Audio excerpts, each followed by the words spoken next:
My mom said there's no such thing as a free lunch. You can't just cut corners, okay? You can't cut corners because you're gonna stand there and you're gonna look like heck, okay? Take the time, take care of your hair. The next one in this place. Whew.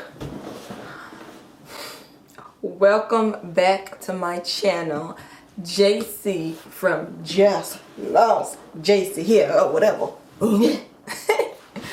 Thank you so much for clicking this video. All the people that have been here from the beginning, thank you. All the new people, welcome to this lovely channel. Make sure you check the comments to figure out that we here on this channel, we get down. You guys that have been here from time, you know that there was a period about 2 years ago, I believe, I'm not really sure, but I'm gonna have some videos in the cards where my hair was doing higgy haga, okay? My hair was nice, it was lush, and then it just said, I'm done with you, I'm packing up, a little better way, Ghana must go, and it said I'm gonna disappear. And it was low-key tragic. Not my most proud moment, but we are back on track. Baby girl's hair is looking thick, it is looking lush. This is in fact not my hair, this is a wig and a cap. But you lot that have seen my hair, and I'll put it on the screen right now, you already know. So let's get into these tips that helped me to get my hair to be thick again and that helped it go from broken to luscious, okay? Okay, so the first tip that helped me reverse the damage is you need to know the root of the problem.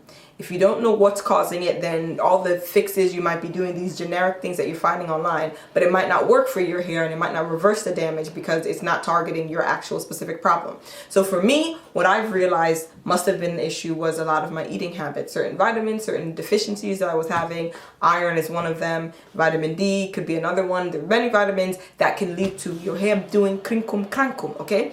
So I changed my diet around and that really helped. For some of you lot, it might be the way you're styling your hair. So if you notice that your edges are going or certain places in your hair is losing thickness, maybe it's because there's a certain styling technique that you're using, a certain style that you're doing is really breaking your hair and not allowing your hair to flourish.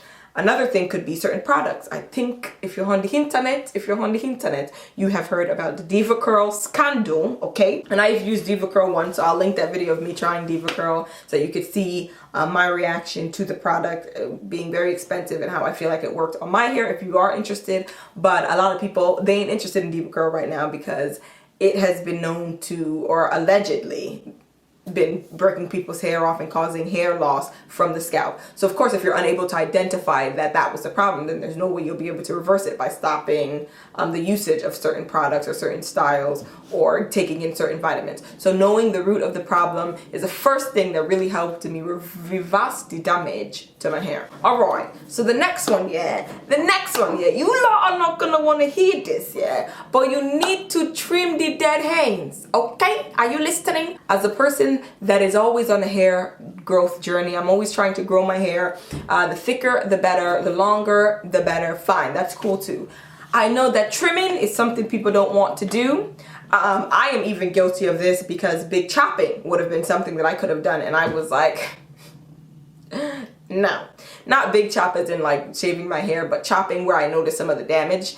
When I did notice that my hair was thinning, I wasn't sure if it was thinning, so I let it grow out for a bit and started trying to take care and figure out the root of the problem. Once I figured that I established what that was and had changed those things, then I let my hair grow a bit more, and I did notice that my ends were significantly thinner than this, which to me indicated that what I was thinking, that I was getting excess shedding and more than usual breakage, was actually true. Because at first I couldn't tell. I was like, maybe this is just how my hair has always been.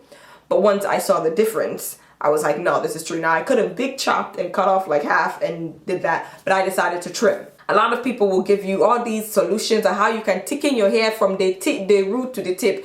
It's impossible. Impossible. Are you getting? Read my lips. You can't thicken. If you have lost the hair already, there's no way you're gonna thicken back hair that's gone. Period. My hair now is not the same volume at the top that it is at the bottom. That's just impossible. But it's significantly thicker than it was when I first started this journey, or when I noticed the excess shedding. And there's no way that my ends would thicken on their own or would thicken with some magic product, with rice water, with baby angel tears, with the blood of the lamb. Like, nothing is going to do that. You have to trim it off so that you can grow the rest of the hair down. And I was trimming, for you guys that follow my channel, you already know, every time I washed my hair, which was every 2 weeks or every 3 weeks, which is way more than you should be trimming. A lot of people trim once every 2 months on average. Some people trim even 2 times a year because they know their hair and they take really good care of it.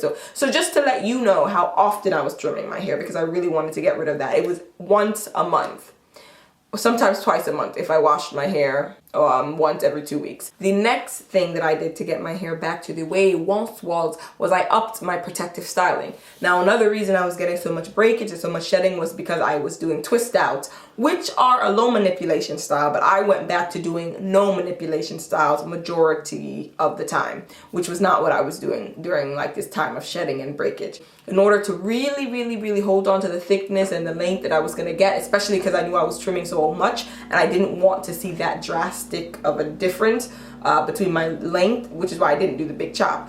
I knew that I had to do the most to preserve whatever length that I was getting so that soon I'd be back to where I was, but in the thickness that I wanted it to be. So I had to up my protective styling, baby girls. You guys know that I love me some 2-strand twisting. Okay, so I was doing that a lot. For you, it might be crochet styles. So I started doing crochet styles too. Wigs, of course, another way. As you can see, I'm rocking one lovely wig today. Another way. But I upped my protective styles so that I can really maintain and manage the hair that was growing so that I could retain that length. The last and final tip. This is an OG one here, no brainer, but you can I'm just gonna put it in there because that's what I did, and this is a video on what I did to get my thickness. Are you getting? So what you need to do is use some Jamaican black castor oil. My dear, when me tell you Jamaican black castor oil, you put that on your scalp. I use that, I massage my scalp because the thing that I think really stimulates the growth, obviously the Jamaican black castor oil has a reputation of growing your hair, and I believe that. I believe the hype. That's why I bought it. But I really think that the massaging of the scalp is what makes the hair grow more, because you're stimulating the blood circulation on your scalp, which I think is the real reason that I was getting the kind of growth that I was getting, coupled with the fact that I was using Jamaican black castor oil, which in and of itself is very potent. But yeah. Why, man? Why? Yeah, using that on my scalp, I use it once a week. I do work out, my scalp does get sweaty, so I don't like to just be piling on the oil on my scalp. One, because my scalp already produces a natural oil that my skin produces, so I didn't want my scalp to be overly oily. And I don't want too much buildup on my scalp by the time it's time to wash. So I use it once a week, but I did massage it in, and I still do. I try and keep up with it. I've kind of fallen off, but I do use it whenever I twist my hair. The second day after I've twisted my hair is when I go in with Jamaican black castor oil and massage it onto my scalp, because it feels good. It smells funny, but it feels good. Are you getting? So I use that and really massage that in. So that is the end of this video. I hope this was helpful. Obviously, there are a lot of gimmicks out there that will tell you how you can grow your hair in 2.5 seconds because you think I'm a dunce, because you're a dirty liar and you think I'm a dirty pig, and you think I'm gonna stand here and look like heck. Is that what you think? Are you mad? So all those people that say how you can grow your hair in 2.5 seconds, you are really taking the piss. You are really about to piss me off. You want me to stand here and look like egg. You want me to put a ketchup in my head and have hot sauce and this onion juice and this and this and this. My dear, please, I don't have any time for any gossip now. Eh? Yes. My mom said there's no such thing as a free lunch. You can't just cut corners, okay? You can't cut corners because you're gonna stand there and you're gonna look like heck. Okay, take the time, take care of your hair, and yes, it might take a bit longer because you're not using some miracle spray, okay, some miracle rice water growth, which rice water obviously does work for some people, so I'm not trying to come for y'all, but even that does not take overnight growth. You're gonna have to take some time and you're gonna have to let it grow.